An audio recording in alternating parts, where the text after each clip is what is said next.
What if the terrifying monsters from ancient myths weren't just stories? What if the Hydra, the Minotaur, or even dragons were inspired by something real? For centuries, legends have blurred the line between myth and reality. But the truth behind these creatures is stranger than you think. Today, we're uncovering the shocking real-world origins of mythological monsters. From beasts born out of nature's mysteries to creatures shaped by human imagination and fear. Stay with me, because once you see the truth, you'll never look at these legends the same way again. Hey everyone, it's me. Number 10, the Kraken.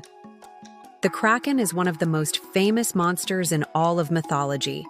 Said to be so large that it could swallow an entire ship with its tentacles, this sea monster has inspired countless stories over the centuries. It was first described by a Norwegian sailor named Eric the Red in 1280, who claimed that he and his crew had been attacked by a giant squid while sailing off the coast of Norway. He said that the creature was so large that its tentacles could wrap around the ship like a tight coil, and that it dragged them down into the water where they were torn to pieces.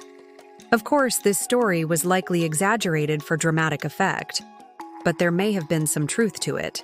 Giant squids do exist, although not to this enormous size. The largest ever recorded was caught off the coast of New Zealand in 1901 and measured at a whopping 13 meters long with tentacles as thick as a man's torso. It's entirely possible that a squid of this size could easily take down a small boat. Number 9, Bigfoot. Bigfoot is perhaps the most famous cryptid in the world, with sightings reported all over the globe.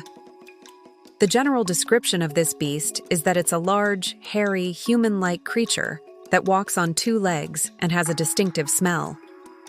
The idea of Bigfoot has captured the public imagination, and there are now thousands of alleged footprints, blurry photos, and grainy videos of the beast said to exist.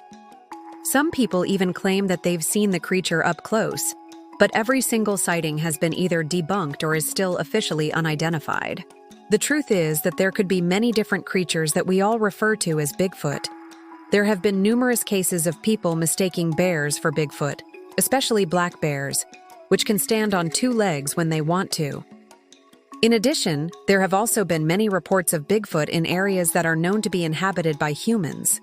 This leads some people to believe that Bigfoot could actually be a type of ape that lives in the wild and has learned to avoid humans.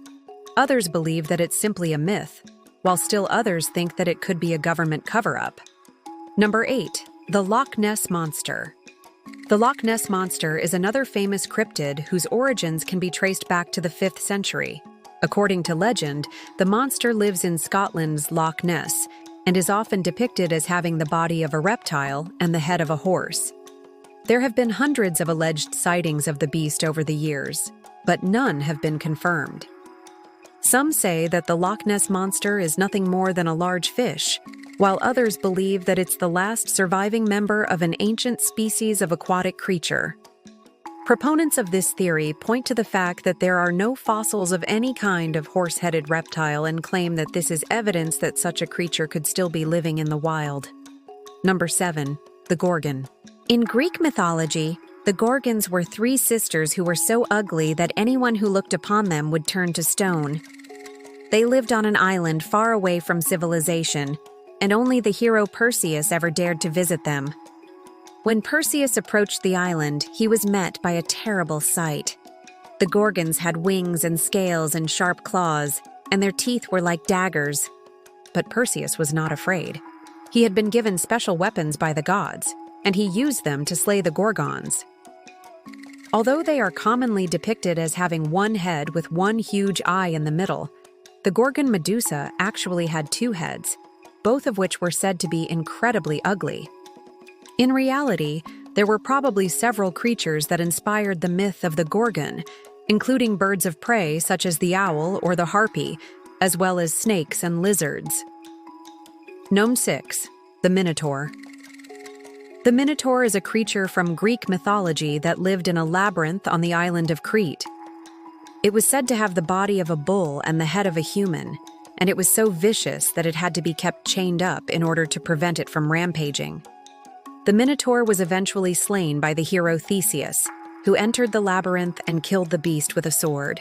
There's some debate over what exactly the Minotaur was. Some believe that it was a literal monster, while others think that it was a metaphor for the brutality of the Cretan people.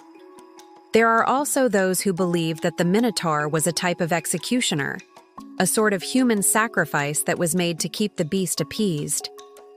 Regardless of what it was, the myth of the Minotaur has had a lasting impact on Western culture and has inspired works of art, literature, and music throughout the centuries. Number 5. The Siren. The sirens are creatures from Greek mythology who lured sailors to their deaths with their beautiful singing. They lived on an island in the middle of the sea, and any ship that passed by was doomed to crash on the rocks if the crew couldn't resist their enchanting music. The only way to escape the clutches of the sirens was to plug up your ears with beeswax and tie yourself to the mast of the ship so that you wouldn't be able to hear their song. It's thought that the myth of the sirens may have originated from sailors' encounters with real-life sea creatures, such as whales and dolphins, which can lure their prey using echolocation and sonar. Other possibilities include jellyfish, which can produce a hypnotic-like trance in their victims, and even ancient civilizations that used music and dancing to lure unsuspecting travelers off course. Which mythological monsters do you think are real? Let me know in the comments below, and be sure to subscribe if you haven't already. See you next time. Bye.